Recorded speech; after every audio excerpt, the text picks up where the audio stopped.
നമസ്കാരം. ലോക്സഭാ തെരഞ്ഞെടുപ്പിൽ കേരളത്തിലുണ്ടായ കനത്ത തോൽവി CPMന്റെ സംസ്ഥാന കമ്മിറ്റിയുടെ തെരഞ്ഞെടുപ്പ് അവലോകനം കേന്ദ്ര കമ്മിറ്റി നിരാകരിച്ചു. മാർക്സിയൻ രീതിയിൽ ആഴത്തിലുള്ള വിലയിരുത്തൽ നടത്തിയില്ലെന്ന വിലയിരുത്തലിലാണ് കേന്ദ്ര കമ്മിറ്റിയുടെ നിർദ്ദേശങ്ങൾ. സംസ്ഥാനത്തെ പാർട്ടിയുടെ പ്രകടനം നിരാശപ്പെടുത്തുന്നതാണ് എന്നും ഈ സാഹചര്യത്തിൽ അടിത്തട്ടിലെ വോട്ട് ചോർച്ചയും പാർട്ടി ദേശീയ തലത്തിൽ തിരിച്ചറിയുന്നുണ്ട്. കേരളത്തിലെ പാർട്ടിയുടെ പ്രകടനം തിരിച്ചറിയാനുള്ള അടിസ്ഥാന പഠനം സംസ്ഥാന കമ്മിറ്റിയുടെ വിട്ടുവീഴ്ചയില്ലാത്ത രീതിയിൽ അല്ലെന്നാണ് കേന്ദ്ര കമ്മിറ്റിയുടെ ആരോപണം. പാർട്ടിയുടെ കേന്ദ്ര നേതാക്കളുടെ ചർച്ചയിൽ ആഴത്തിലുള്ള തിരുത്തൽ നടപടികളുടെ ആവശ്യകത തിരിച്ചറിഞ്ഞു. ദേശീയ തലത്തിൽ CPM ഇന്ത്യ സഖ്യത്തിന്റെ ഭാഗമായത് കോൺഗ്രസിനൊപ്പം എന്ന പ്രതീതി കേരളത്തിൽ സൃഷ്ടിച്ചു എന്ന ആശങ്ക ചില സംസ്ഥാന നേതാക്കൾ മുൻനിർത്തി. എന്നാൽ ഈ വിലയിരുത്തലിനെ ദേശീയ തലത്തിലെ നേതാക്കൾ എതിർത്തു. ജാതിമത സംഘടനകളുടെ സമീപനം മാത്രമാണ് തോൽവിക്ക് കാരണമെന്ന സംസ്ഥാന കമ്മിറ്റിയുടെ വിലയിരുത്തൽ അംഗീകരിക്കാനാവില്ലെന്നും വിശദീകരിച്ചു. കേരളത്തിലെ CPM നേതാക്കൾക്ക് വിപുലമായ ചർച്ചകളും ആഴത്തിലുള്ള പരിശോധനകളും നടത്തണമെന്ന നിർദ്ദേശം കേന്ദ്ര കമ്മിറ്റി മുന്നോട്ട് വച്ചു. സംസ്ഥാന സർക്കാരിൻ്റെ ക്ഷേമ പദ്ധതികൾ മുടങ്ങിയത് തിരഞ്ഞെടുപ്പിൽ തിരിച്ചടിയായെന്നുമാണ് കമ്മിറ്റിയിൽ ചിലരുടെ അഭിപ്രായം. കേന്ദ്രത്തിൻ്റെ സഹായത്തോടെയുള്ള പദ്ധതികളുടെ പണം BJP സർക്കാർ തടഞ്ഞതാണ് പ്രതിസന്ധിക്ക് കാരണമെന്നാണ് സംസ്ഥാന നേതൃത്വത്തിൻ്റെ നിലപാട്.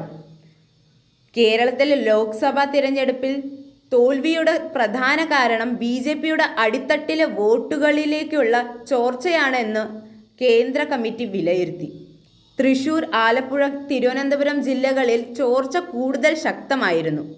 BJPയുടെ വിജയത്തിന് കേരളത്തിലെ സംഘടനകളുടെ പ്രവർത്തനങ്ങൾ വലിയ പങ്ക് വഹിച്ചിട്ടുണ്ട്. ഇതിനെതിരെ പാർട്ടിയുടെ ശക്തമായ ഇടപെടലുകൾ ആവശ്യമാണ്. കേരളത്തിലെ തിരഞ്ഞെടുപ്പിൽ മതന്യൂനപക്ഷങ്ങളുടെ പിന്തുണ കോൺഗ്രസിനായിരുന്നു. ഇത് അവരെ വിജയത്തിലേക്ക് എത്തിച്ചു. കോൺഗ്രസും മുസ്ലിം ലീഗും ചേർന്ന മുന്നണിക്കൊപ്പം SDPIയും ജമാഅത്തെ ഇസ്ലാമിയും വെൽഫെയർ പാർട്ടിയും അടക്കമുള്ള ന്യൂനപക്ഷ വർഗീയ ശക്തികൾ ചേർന്നതും ഈ വിജയത്തിന് കാരണമായി. ന്യൂനപക്ഷ ഏകീകരണം വലിയ തോതിൽ UDFന് അനുകൂലമായി. കേരളത്തിലെ ഈ പരാജയം സംസ്ഥാനത്തിൻ്റെ രാഷ്ട്രീയത്തിൽ വലിയ ആഘാതമുണ്ടാക്കി. പാർട്ടിയുടെ ശക്തി വീണ്ടെടുക്കാൻ അടിയന്തര നടപടികൾ ആവശ്യമാണ്. CPM സംസ്ഥാന നേതൃത്വത്തിൻ്റെ പ്രായോഗികതയിൽ കേന്ദ്ര കമ്മിറ്റിക്ക് പരിമിതമായ വിശ്വാസമാണുള്ളത്. കേരളത്തിലെ നേതൃമാറ്റം ഇപ്പോൾ ചർച്ചയിലില്ലെങ്കിലും ഇക്കാര്യത്തിൽ സംസ്ഥാന ഘടകത്തിൻ്റെ വാദങ്ങൾ കേന്ദ്ര നേതൃത്വം ഗൗരവത്തിലെടുക്കും.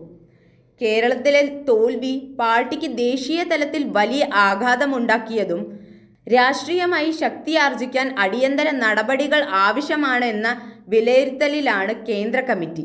സംസ്ഥാന കമ്മിറ്റിയുടെ യോഗത്തിലുണ്ടായ വിയോജിപ്പ് കോൺഗ്രസിനൊപ്പം നിന്ന മതന്യൂനപക്ഷ വോട്ടുകളാണ് തോൽവിക്ക് കാരണമായതെന്നും പാർട്ടി ദേശീയ നേതൃത്വം ചൂണ്ടിക്കാട്ടുന്നു.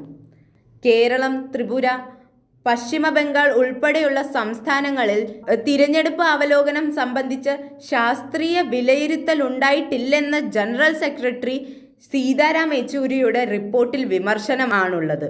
കേരളത്തിലെ തിരഞ്ഞെടുപ്പിൽ ജനങ്ങളുടെ ഭരണവിരുദ്ധ വികാരം അതിശക്തമാണെന്ന വിലയിരുത്തൽ കേന്ദ്ര നേതൃത്വത്തിനുണ്ട്. എന്നാൽ മുഖ്യമന്ത്രി പിണറായി വിജയനെ മാറ്റണമെന്ന അഭിപ്രായം കേന്ദ്ര നേതാക്കൾക്ക് ഇപ്പോൾ ഈ ഘട്ടത്തിലില്ല. CPMന്റെ കേന്ദ്ര കമ്മിറ്റി കേരളത്തിലുണ്ടായ തെറ്റ് തിരുത്തലിന് ആഴത്തിലുള്ള നടപടികൾ ആവശ്യപ്പെട്ടു. പാർട്ടിയുടെ ശക്തി വീണ്ടെടുക്കാനായുള്ള നടപടികൾക്ക് ത്വരിതമാണ്. കൂടാതെ പാർട്ടിയുടെ പ്രവർത്തനങ്ങൾ കൂടുതൽ വിപുലമായി തിരിച്ചറിയുന്നതിനുള്ള പഠനവും ആവശ്യമാണ്.